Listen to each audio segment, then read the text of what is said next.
carpet color or texture is not adversely affected. After vacuuming, apply a thin, even layer of foam over a small area, making sure not to get any overspray on uncarpeted areas.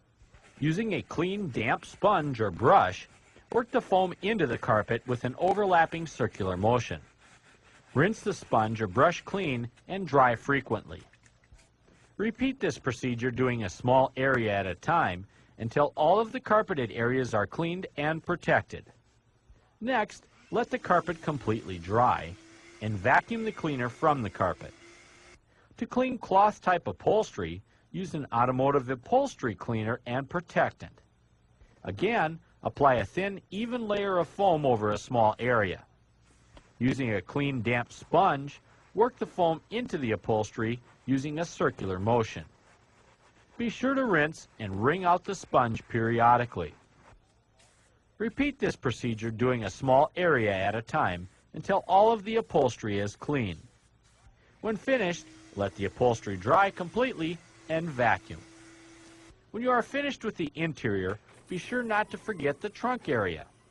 Lastly, clean all the windows on the interior.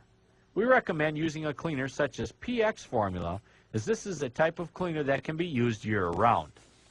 To prevent overspray from getting on areas that may be damaged, first dampen a paper towel with the cleaner, and then wipe the glass area to be cleaned. Let's review cleaning your interior. First, remove and clean the floor mats. Vacuum the interior. Clean the interior rubber, vinyl, and plastic surfaces with a good multi-purpose cleaner. Apply a protectant to those surfaces. Clean the upholstery and carpets following instructions printed on the products you've purchased. Clean the window glass with a quality glass cleaner.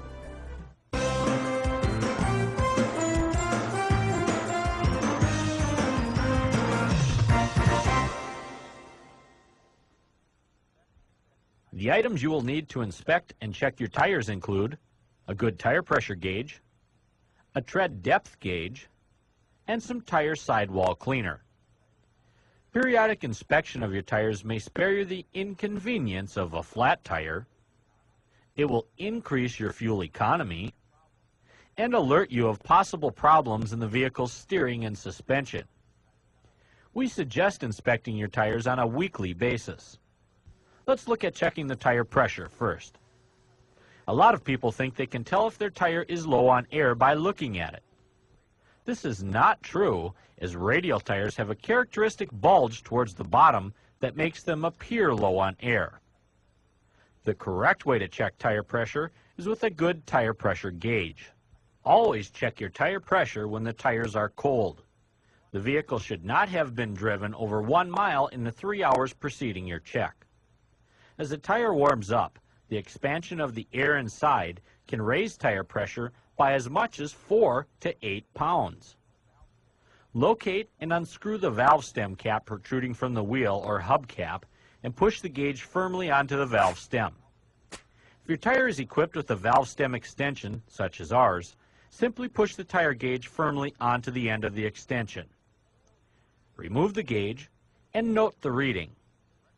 Compare the reading obtained to the recommended tire pressure for your vehicle. Many times, there is a label on the driver's side door pillar that will give you the recommended pressure, or you may be able to locate it in your owner's manual. If you cannot locate it, never exceed the maximum rating posted on the sidewall of the tire. You can safely inflate your tires to the maximum rating and receive optimum fuel economy, but remember, maximum ratings will not necessarily deliver the proper ride and handling from your vehicle. Generally, most car and truck tires require between 30 and 45 pounds of air. If the tire is low, add air to bring it to the correct level. A portable air compressor or handy air tank makes checking your tires much easier at home. Recheck the tire pressure after adding air and replace the valve stem cap if removed earlier. After checking the tire pressure, take a moment to inspect the tread on the tire. Look for abnormal or uneven wear patterns, cuts, punctures, and embedded nails or rocks.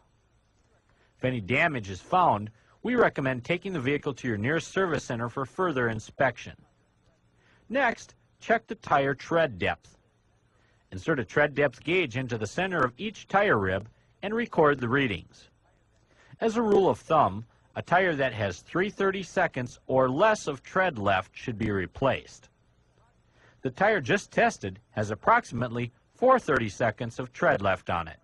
The sidewalls of your tires require some attention from time to time also. Avoid running your sidewalls against curbs, as it not only scuffs the outside of the tire, it can also damage the inner tire cords.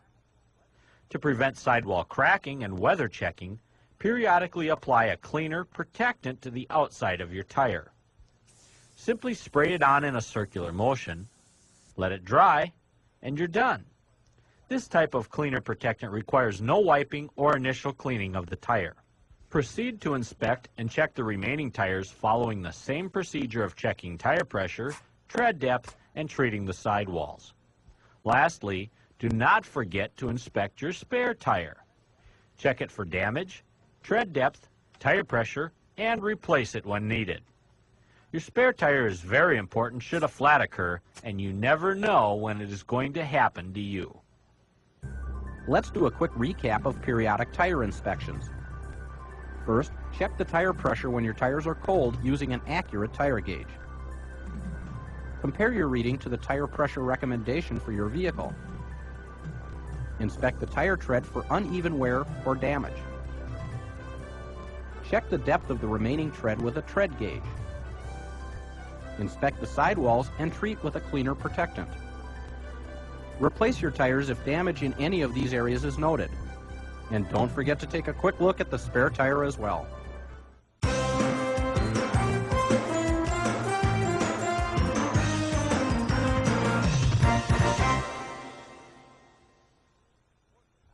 Proper wheel care is important not only to preserve the appearance, but also to prevent rust or corrosion. We suggest cleaning and protecting your tires prior to doing the wheels. They need to be cleaned and treated with tire dressing or protectant to guard them from the effects of sun fading and cracking. After the regular cleaning with soapy water when you wash the car, all you really need are some clean rags, a polishing cloth, and the correct cleaner for your wheels. Choosing the correct cleaner depends on what type of wheels you have. They fall into 4 basic categories: aluminum or alloy wheels, painted or coated wheels, chrome wheels, and wire wheels or hub covers. Machined aluminum wheels occasionally need a strong cleaner to remove oxidation and brake dust. The type of cleaner used is normally called mag wheel cleaner and contains an acidic or caustic base that is harmful to the finish on other types of wheels. It is sprayed on, given time for the chemicals to work, then rinsed off with clean water. After the wheels are clean, apply a liberal coat of polish to preserve the appearance and guard against corrosion. Painted, clear-coated, or polished aluminum wheels require a cleaner that is safe for those type of finishes. Follow the directions on the label of the specific cleaner you are using, then apply a good coat of wax to preserve the appearance and guard against corrosion. Chrome wheels have the most durable finish. Clean them with a non-caustic wheel cleaner and follow up with chrome polish to preserve the appearance and guard against corrosion. Wire wheels or hubcaps need special attention to keep them looking new.